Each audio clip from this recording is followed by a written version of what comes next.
I've just been blinded by the light. Hi everybody, I'm hoping that you can see me properly.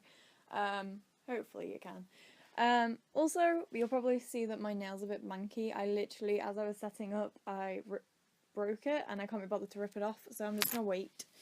Anyway, so you've probably read the title of this video, and I've mentioned in some of my other videos before that I am pretty good with horror movies, and my friends say that I watch them like a Disney movie. So you're probably wondering how I do that. So I've come up with 5 facts, I guess, not really facts, 5 things that'll help you deal with watching a horror movie. So, number 1 is the easiest thing to do, and it sounds so cliche and it's like, oh, it's easy to say but hard to do, is you need to remember that it's a movie. It's not real. There's no psycho killer coming after you. There's no possessed girl coming after you. You're fine. Samara is not going to crawl out of your TV after you've watched it. It's not going to happen. You need to bring yourself into the real world. Okay, yes, there are ghosts and demonic stuff that has happened. There are serial killers in the world, but at that moment in time, I don't know, Samara's not going to come after you, The Grudge isn't going to come after you. In most cases, it's not going to happen, you know?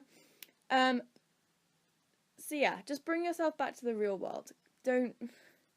All of the jump scares, if you are actually going to be, like, chased by a demonic person or something like that, I doubt they're going to jump scare you. Oh, I ripped my nail off, there we go. I doubt that they're going to jump scare you or anything like that, so it's not very realistic in that sense of things. Numero dos. When you hear like loud music or violin strings, they always use violin strings in like horror games. For example, is it Outlast? I think Outlast uses a lot of violin strings. Like as soon as you hear that, you know that the monster's going to come or the ghost is going to come and it's going to jump scare you, and you tense up and you get ready for it. Which is good. You should get ready for it. You should anticipate what's going to happen. It's less likely to scare you. But the fact is that the build-up of music, which they tend to do, we did this in music, I think it was year 8? Year 9? Maybe, yeah, year 9 music. We had to produce a piece for The Shining.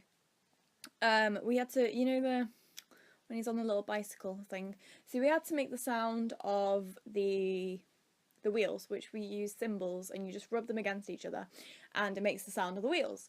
But everything else, like you could create a happy sound or something like that.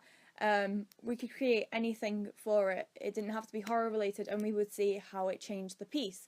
Now, they use the music, for example, like the tension of strings on a violin or organ music or piano music in that way because it builds up, and because it builds up, it builds the tension up within you, so your heart starts to beat faster with the music and stuff like that. Because I don't know if most people notice, I don't know if it happens with everybody, but sometimes when you listen to music, your heartbeat increases with the pace of the music. So if you listen to more aggressive music, sometimes your heart beats faster, stuff like that. But that is one thing that you should look for. Also, I mean, I'm going to put this out here that I probably am quite desensitized from it. It's not an abnormal thing to happen. If you watch a lot of horror movies over a short period of time or over a long period of time, you eventually become desensitized. It's another killer clown, it's another scary girl. It's, you know, unless you're watching like psychological thrillers, they often change things, but Blair Witch Project, stuff like that, you know, they use a lot of it to get into your head. So you need music, you need everything to create this thing, which is what makes things so scary. And also they use the things that are supernatural, because it's usually things that people are like, I don't know how to explain this, so it scares me, kind of thing. So if you can kind of desensitize yourself, so watching a lot of horror movies over a certain period of time, a lot of people think that because you're not going to be scared, it's going to make the movie horrible, but actually I find that it makes it a lot more enjoyable because I'm not anticipating the scare, and I'm not anticipating the fact that I'm going to be scared soon, and I'm going to jump out of my skin. I'm actually find it more enjoyable, and it means that I can generally enjoy the experience with my friends. So hopefully we're filming again. My next one, I've literally got 2 left. So my next one is, if you have grown up with paranormal or you know, like just supernatural things happening, which for example I have. If you've seen my other stories, you know that I've been around ghosts for a very long time, and I am a strong believer in the supernatural. So if you want to check out those videos, I'll link them here because I think there's 2. And I need to update those really, but you know. But what I like to do is that I tend to analyse things. I tend to analyse the movie. For example, The Conjuring. You can go through and you can say, right, that would actually happen, that wouldn't happen, why are they saying it's a demon, it's not actually a demon, blah blah blah blah blah. And if you analyse it, you find you're less scared, because it's like, well, that wouldn't actually happen, and that wouldn't actually happen. A lot of people think this would ruin it as well, but it's actually quite interesting to look through things.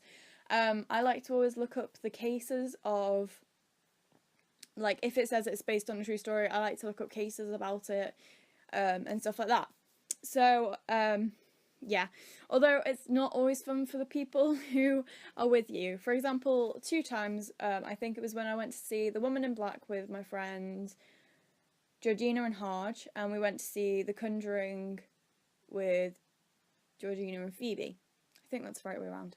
It was one of them.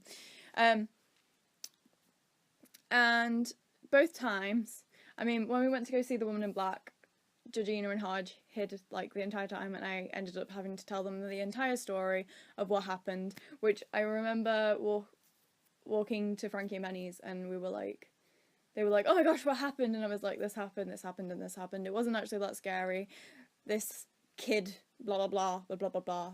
This person died, blah blah blah.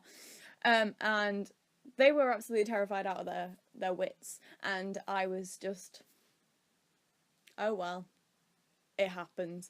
And felt quite sorry for the people in the movie.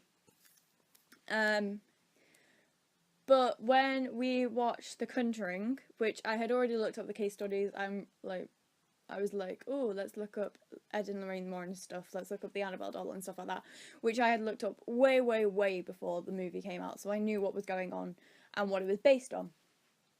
So I'd also looked at other people who had looked into the family's case, and things like that, because there were other people that looked at that family's case, and a lot of them did just kind of go, it's nothing. Which is another thing on its own, which I might make a video about one day and something like that. But I came out of the movie and my friends were like, oh my gosh, that was so scary, this happened and this happened. And I was like, yeah, but that didn't actually happen. And they got a bit like, what do you mean? And I was like, yes, okay, it's based.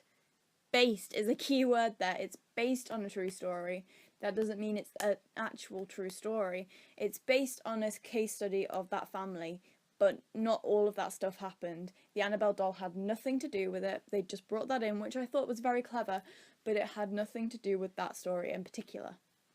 So I often like to look at things just to kind of, like the first one, bring myself into the real world and go, well, that's nothing like the case study. And I am one of those people that I get a bit, I still enjoy the movie, but I'm a bit like, well, it should be more to what the story is. I know it's not necessarily as scary, but if they wanted to make the Annabelle doll scary, they could have brought in some of the cases of what she'd done to people afterwards, in the museum and everything like that. So lastly, what you need to be prepared for is kind of the anticipation. If you look for the jump scare and you think, right, that's going to happen there, that's going to happen there, it makes you a bit more aware of your surroundings. And if you're aware of the surroundings in the movie, because often enough when you're watching a movie you feel like you're there, and that's what gives you the fright, is that the feeling of actually being there. If you look at the surroundings and go, right, that's a nice wardrobe. I actually did this to test it out when I went to go see, I think it was The Conjuring as well. I did this at The Conjuring. I just wanted to see if it worked. I mean, kind of hard to, you know, scare somebody who doesn't get scared easily, but you know. So I was watching it and looking at the surroundings. I was like, oh, that's a nice wardrobe. Oh, there's someone on the wardrobe. It just makes you realise things that you probably wouldn't realise until after the jump scares happened. So maybe if you look around and kind of keep an eye on things and see what happens, like Easter eggs almost. So like Easter eggs in a game. Think of it that way. It often helps you. So I hope this helped. I know they probably won't help everybody, and I did waffle on quite a bit. I like to do that in my videos.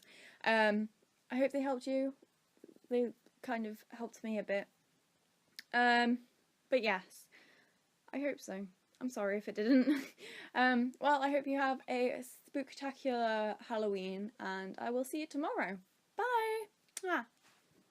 Oh, I forgot my intro. I mean my outro. Oh my gosh. Peace, love, and hugs. Go hug someone today, and I'll see you in my next video. Bye bye!